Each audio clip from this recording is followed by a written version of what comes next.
నమస్కారం, కేఎన్ఎన్ టీవీకి స్వాగతం. ఇప్పుడు వార్తల్లోకి వెళ్దాం. నియోజకవర్గంలో మన గతంలో గౌరవ మన శాసనసభ్యులు పోచారం శ్రీనివాస్ రెడ్డి గారు బీఆర్ఎస్ పార్టీ నుంచి స్పీకర్గా ఉన్న తర్వాత గెలరనే ఒక అపోహ ఉండే బాన్సుల ప్రజలు అతనికి బ్రహ్మాండ మెజార్టీ గెలిపించారు బీఆర్ఎస్ పార్టీ తరఫున.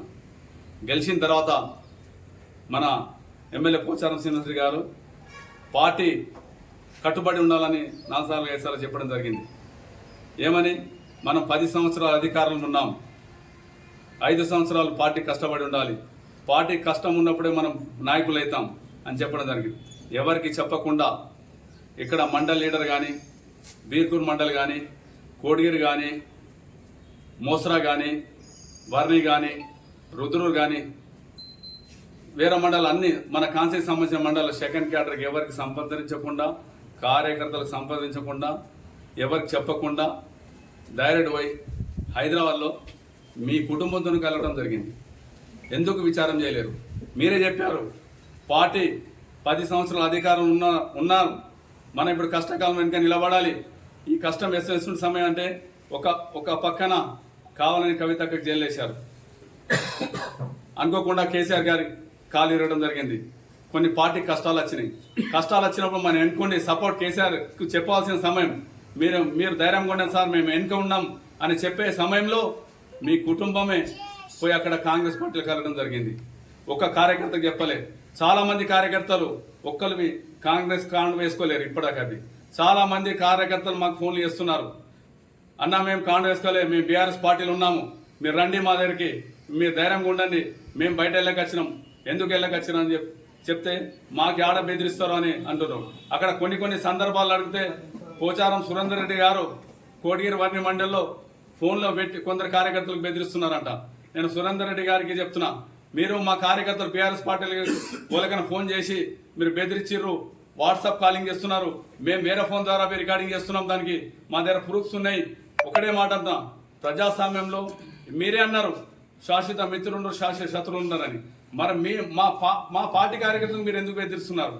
పోచారం సురేందర్ రెడ్డి గారికి చెప్తున్నాం, ఇంకోసారి ఆ సమయం వస్తే, ఇప్పుడు మీ విజ్ఞానికి బదిలిస్తున్నాం కానీ మరోసారి అసొంటి రాకుండా చూసుకోవాలని మేము చెప్తున్నాం. రెండో విషయానికి వస్తే, బాన్స్వాడలో సెకండ్ క్యాడర్ చాలామంది ఉన్నారు, ఇక్కడ లోకల్ ఉన్నారు, ప్రజలు ఉన్నారు. ఒక ప్రజల్లోకి మేము వెళ్తుంటే మీ సార్ ఎందుకు పోయిండు, ఆ పార్టీలు ఎందుకు కలిసిండు, కేసీఆర్ ఇన్ని డబ్బులు ఇచ్చిండు, 10,000 నుంచి 12,000 కోట్లు ఇచ్చిండు మన కాన్స్టిట్యున్సీకి. మరి మీరు అభివృద్ధి గురించి పోయారంటారు కదా, మరి 10,000 కాదు అలా 15,000 కోట్లు తీసుకొస్తున్నారా మీరు కాన్స్టిట్యున్సీకి? చెప్పండి. మళ్ళీ ఇప్పుడు 2 నెలలైంది మీరు పోయి, ఒక 1000 కోట్లు తీసుకొచ్చారా, 500 కోట్లు తీసుకొచ్చారా? మేము అడుగుతున్నాం పోచారం శ్రీనివాస్ రెడ్డి గారికి సమాధానం మీరే చెప్పాలి. సెకండ్ క్యాడర్ ఉన్న లీడర్లు నిన్న మొన్న మా కేటీఆర్ గురించి, కేసీఆర్ గురించి మాట్లాడడం జరిగింది. మొన్నటిదాకా మీరే పాలాభిషేకం చేశారు, వాళ్ళకు పార్టీ అధిష్టానం ప్రకారం నడాలన్నారు, అన్నీ చెప్పడం మీరే జరిగింది. మీరేమంటారంటే పోచారం శ్రీనివాస్ రెడ్డి వల్లనే అక్కడ రాజీనామా చేయడం వల్లనే కొందరు ఎమ్మెల్యేలు అక్కడ ఇవ్వడం వల్లనే ప్రభుత్వం ఫామ్ అయిందని చెప్తున్నారు. కేటీఆర్ గారికి అనుభవం లేదని చెప్తున్నారు. మీకు అంటున్నా, మీరు మండల స్థాయి నాయకులే, మీకు మండలనే ఉంచిండు మీకు పోచారం శ్రీనివాస్ రెడ్డి గారు. మీకు డిస్టిక్ దాకా తీసుకోపోలే, జిల్లా దాకా తీసుకోపోలే.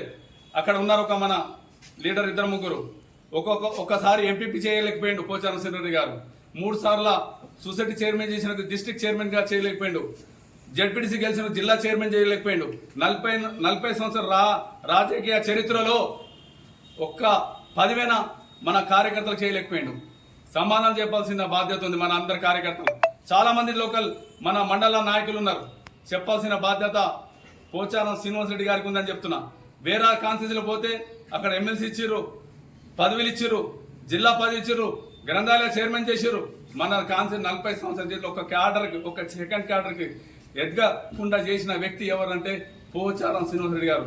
మీకు మన రాష్ట్ర కేసీఆర్ మాజీ ముఖ్యమంత్రులు మీకు లక్ష్మీపుత్రులు పేరు పెట్టడం జరిగింది. మీరేం చేశారు? కాంగ్రెస్ పోయారు. ఇక్కడ 3 వర్గాలు, ఇంకో 5 వర్గాలు ఉన్నాయి. ఇంకో వర్గం జూపల్లి కృష్ణ మాజీ మంత్రి వర్గం, సురేష్ శెట్కర్ వర్గం అలా పోయిన తర్వాత మీరేమి లక్ష్మీపుత్రుడు అని పేరుండే ఆడ పోయిన తర్వాత ఐరన్ లెక్క పుత్రుడు అని పేరు వచ్చింది మీకు అక్కడ. ఇక్కడ నాయకులు చెప్తున్నారు మా పోచారం చాలా నిన్న మొన్న మాట్లాడారు ఇద్దరు ముగ్గురు నాయకులు, ఉప ఎన్నిక ఎట్లా వస్తుంది, ఉప ఎన్నిక చెప్పడం వస్తుంది, రాజీనామా చేస్తే వస్తుందని చెప్పారు. రాజీనామా చేపియండి, కాంగ్రెస్ బీఫామ్ మీద గెలిపియండి మీకు దమ్ముంటే. మేము ఈ సభ ముఖంగా మేము బీఆర్ఎస్ పార్టీ బాన్స్వాడ నియోజకవర్గం తరఫున మేము రాజీనామా చేసి కాంగ్రెస్ పార్టీ గెలవమని డిమాండ్ చేస్తున్నాం. జై తెలంగాణ, జై తెలంగాణ, జై కేసీఆర్, జై కేటీఆర్, కేసీఆర్ గారి నాయకత్వం, కేసీఆర్ గారి నాయకత్వం, కేటీఆర్ గారి నాయకత్వం. రాష్ట్ర ముఖ్యమంత్రి వర్యులు నిన్న ఖమ్మంలో రైతు సభలో బీఆర్ఎస్ మాజీ మంత్రివర్యులు హరీష్ రావు గురించి, సిద్దిపేట శాసనసభ్యుల గురించి మాట్లాడటం జరిగింది. వాక్యాలు ఏంటంటే సిగ్గు లజ్జ బుద్ధి ఏదో ఉంటే కేసీఆర్ను కలిసి ఒక ఆగులో పడమని చెప్పడం జరిగింది. రాష్ట్ర ముఖ్యమంత్రి గారు మీరు మాట్లాడాల్సిన వాక్యాలు కావు. సమయం వచ్చినప్పుడు ప్రజలు మీకు ఆ సిగ్గు లజ్జ బుద్ధి అనే మాటలు తెలంగాణ ప్రజలు చూస్తున్నారు. మీకు మీ పార్టీని గంగలు కల్పిస్తారు సమయం వచ్చినప్పుడు. ఎందుకంటే రుణమాఫీ చేస్తామన్నారు. మీరు ఎన్ని లక్షలు చేశారు? 17 నుంచి 18 లక్షలు రుణమాఫీ చేశారు. చేయాల్సిన రుణమాఫీ ఎంత ఉంది? 31 లక్షలు ఉంది. సగం మందికి రైతులకు రుణమాఫీ కాలే. అది 15 తారీఖు లోపు రుణమాఫీ చేస్తున్నారు. దేవుళ్ళ దగ్గర పోయి 4 దేవుళ్ళ దగ్గర పోయి ఒట్టు తిన్నారు. దేవునికి అబద్ధాలు ఆడిపిస్తున్నారు మీరు. దేవుని ముంగడ పోయి ఆ దేవుడు మీకు చూసుకుంటాడు. ఎందుకంటే నైతిక విలువలు ఉన్నాయి కనుక మేము మాట్లాడకొచ్చినాం సీఎం గురించి. మీరు మాట్లాడాల్సిన సమయం ఏంటంటే ఎట్లా మాట్లాడాలంటే మీకు ఇష్టం ఉన్నట్లు మాట్లాడేస్తారు. మాట్లాడేటప్పుడు హరీష్ రావు గారు కానీ కేటీఆర్ గారు మీకు అసెంబ్లీలో మాట్లాడితే సమాధానం చెప్పలేకపోయి స్థాయిగా ఉన్నారు. ఎందుకంటే జనాలకు రెచ్చగొట్టే మాట్లాడుస్తున్నారు. సిగ్గు లజ్జ బుద్ధి జ్ఞానం, అసలు జ్ఞానం ఉంచుకొని మాట్లాడాలి మీరు సీఎం గారు అని చెప్తున్నాం సభాముఖంగా. ఈరోజు 6 గ్యారెంటీ హరీష్ రావు గారు క్లియర్గా చెప్పారు. మీకు మా బీఆర్ఎస్ ఎమ్మెల్యే గారు 6 గ్యారెంటీలు అమలు చేస్తే 10కి రాజీనామా చేస్తామన్నారు. 6 గ్యారెంటీ అమలు కాలేదు. మహిళలకు బస్సు ఫ్రీ అన్నారు. సరే బస్సు మహిళలకు ఫ్రీ ఇచ్చారు. కానీ మహిళలు కొట్లాడుకుంటారు. బస్సులు పెంచాలి, మీరు సంఖ్యను పెంచాలి. అక్కడ అది కాదు. కరెంట్ ఫ్రీ అన్నారు. సగం మందికి మాఫ్ అయింది, సగం మందికి మాఫ్ కాలేదు. సిలిండర్కు 500 ఇస్తామన్నారు. సిలిండర్ రాకొచ్చినవి. 4వది రైతుకు రుణమాఫీ అన్నారు. డిసెంబర్ 9 తారీఖు రుణమాఫీ చేస్తున్నారు. ఇంతవరకు రుణమాఫీ చేయలేకపోయారు మీరు. 15 తారీఖున అన్నాడు. 15 తారీఖు దాకా ఇప్పుడు అకౌంట్ జనాలు పడలేదు, ఇంకా పడతాను ఉన్నాయి కొందరికి. అందులో మీరు చేయాల్సిందంటే 18,000 కోట్లు వేస్తున్నారు. 31 లక్ష కోట్లు అన్నారు. ఫస్ట్ టైం 40,000 కోట్లు కావాలన్నారు. రైతుల విషయానికి వస్తే కొన్ని రోజుల తర్వాత రైతులే మీకు ఎక్కడెక్కడ ధర్నాలు చేసి మీ దిష్టి బొమ్మలు కాలపెట్టే సమయం వేస్తుంది అని సభాముఖం తెలుస్తున్నాం.